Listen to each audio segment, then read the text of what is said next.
Welcome back. You're watching Financial Planner. My name is Smriti. I'm in conversation with certified financial planner Sumit Ved. Before the break, we were talking about the important things that every couple must disclose if they're in a relationship. Hey boy, hey girl, start talking about your money because it's important. Both of you are in the journey of marriage together. Now, we have a query. Shankar writes in from Pune. He says that I see so many IPOs and NFOs coming out right now. What does it mean? Should I be investing in them? How do you track all that's going on in that space? And which brings me to the point, not so much about the query itself, but about investing in things that you hear us, which is people in business news channels or others, people who come on the business news channels and talk about these things. So Sumit, one of the points that you keep mentioning is don't ever invest in the flavor of the day or in the flavor of the season. True. Because a lot of times we get bombarded by advertisements on TV, in newspapers. You're driving across the road, you'll say, save tax now, or, you know, and like pointing out to like X investment. But is that how you should be making investment choices? No, not at all. I think there's this old financial planning saying, which I keep repeating, failing to plan is planning to fail. And it's, I'll take an example. It's like, you know, you go to a railway station, board a train, and without any destination in mind.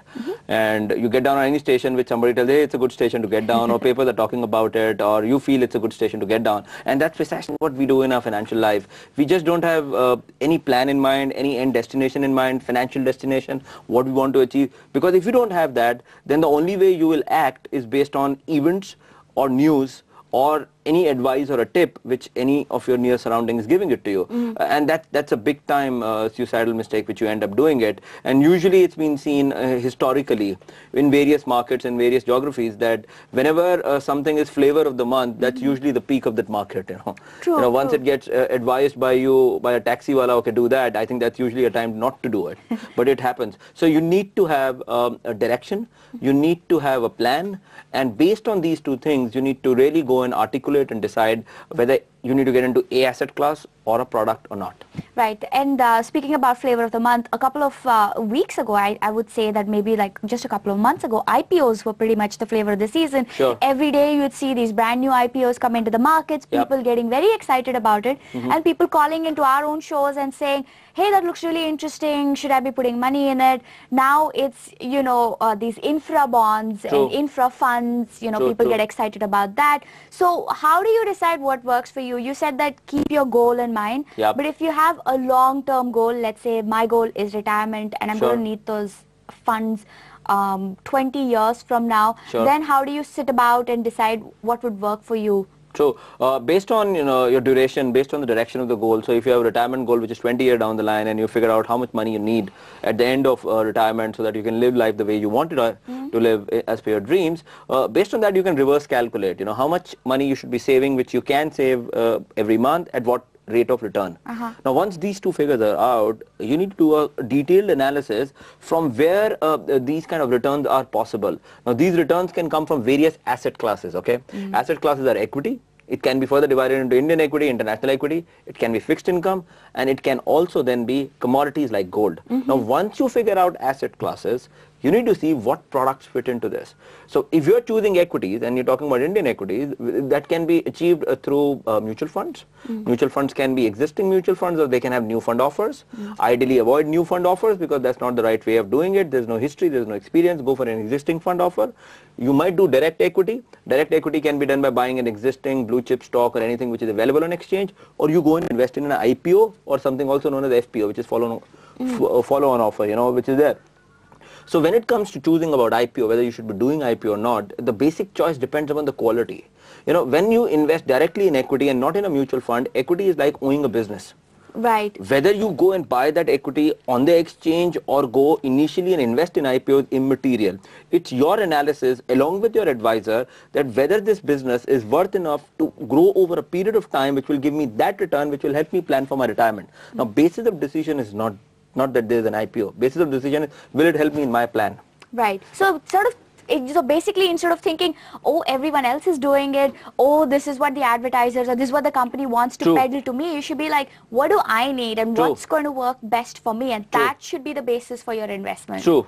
True. And just because it's being advertised doesn't mean this is right for me, and doesn't mean I need to go and invest right now. So as I said, failing to plan is planning to fail. You need to have a plan. It needs to fit into that, and you need a professional advisor who can sit and articulate these things. So what you should have is a question. Should call up your advisor and say, hey, I've seen this new IPO coming in. Does it fit into my plan? Go into that discussion. He might say, no, it doesn't fit into it. You do your research and also it does fit into my plan, because I understand this business must be much better, and this business is going to do in a certain way. Right. If you have that kind of an understanding, which you should, because it's your hard-earned money. You spend 10 hours a day earning that money. So when you're investing it, please don't do it just by reading one newspaper advertisement. Right. And the other thing is, speaking about planners and advisors for you, I'm sure you'd agree with me, Sumit, is that when you're entrusting someone else with making these decisions for you, please make sure that you play an active part in understanding where that money is going, and also following up with your advisor and reviewing your portfolio at least on a quarterly basis, or maybe even monthly. Very true. Keep the check on your advisors, keep measuring their performance, keep having a transparent dialogue with them, that what value add they are supposed to do, and measure them against that. And be ready, be open to the idea of paying them a fee, because there's no free lunch. Fee is a very important element. All right. On that note, let's take a quick break. When we come back, we'll talk about fund management charges. We'll also talk a little bit more about mutual funds and how you should be looking at investing in them. But after this. Welcome back. You're watching Financial Planners, and let's talk about one term that we picked up. We like many terms, and we like to learn our jargon. But today's the jargon is fund management charges. What does that mean? Sumit Vaid is a certified financial planner. He'll go through this term for us. Hey Sumit, so fund management charges, we talk about it. In fact, a lot of experts come on TV channels and they'll talk about mutual funds, and then they'll say fund management charges. But what does it mean? Where does it show up? How much is it? Okay, mutual funds as a value add, when they go and create a portfolio based on an objective which has been approved by the regulator, which is SEBI in India, they have an element of charge built into the net asset value. Because whatever portfolio is being created, let's say, there is a fund which is supposed to go and buy equities of the Sensex. Okay. So let's say, so you have the Sumit fund. True. Which has to go and buy equities, which is stocks on the index. Yes. So that's the fund, and when I buy that, in order to render my service, I have certain charges, which comprises of overall charge, which is known as fund running expenses, FRE. Fund running expenses include administration, that means all the paperwork which is required, buying, selling of stocks and other things, and it includes fund management charges, which is the charge which I as a fund manager will charge for rendering my service as a fund management, and that's the profit pool of a mutual fund. So you're that's saying, their earning. Right. So you're saying there's a charge to run the fund, because obviously you have your own overheads that you have to think of. You have to pay rent, you have to pay your employees. Yeah, team, that's true. Yeah. So that is known as FRE, which is fund running expenses, and there is an overall limit of fund running expenses which has been put by SEBI. And within fund running expenses, there is fund management charges, which are purely towards investment management of that particular objective, or in other words, that's the pure earning which usually the asset management companies get for managing that particular fund. And the way Indian regulator is in terms of proactive regulations and being investor-centric, has come up with a very dynamic charges which are allowed by the mutual funds to be charged, which ranges from on the highest side of 2.25 and goes to as low as 1.75 and slightly lower also in certain asset classes, based on the size of the fund. Okay, so as the fund size goes up, the charges go down.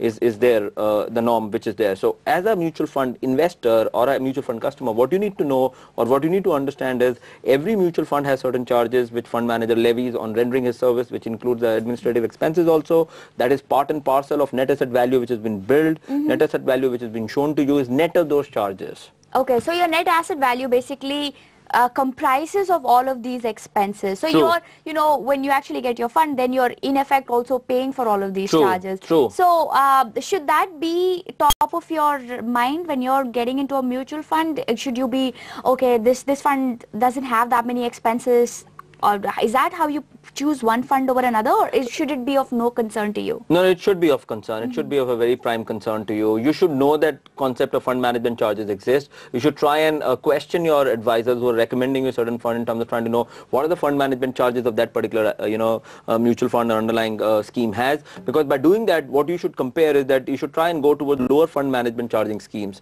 If you try and see evaluation of various mutual funds on rating agencies like Morningstar or Value Search, etc., you'll be able to see the fund management charges there and the fund running expenses. Both you can very easily see that. And ideally, an investor should try and go towards lower fund running expenses funds, because that tells you that whatever return they generate, they will be able to give you more back. And usually it's linked to the size. The bigger the fund running expenses keep going down, because scale really helps them. Economies of scales kick in. Right. You should be aware about it. Yeah, that's a great point though. I mean, so if you're someone who's actually doing your thorough research about your mutual fund, so the lower the expenses, the better the fund, so it's better for you. True. And that's where, the new genre of funds, which are index funds and exchange traded funds, are really doing well across the world, because they are almost having zero or low charges. Ah, okay. See, that's another interesting tip that we learned from our financial planner today.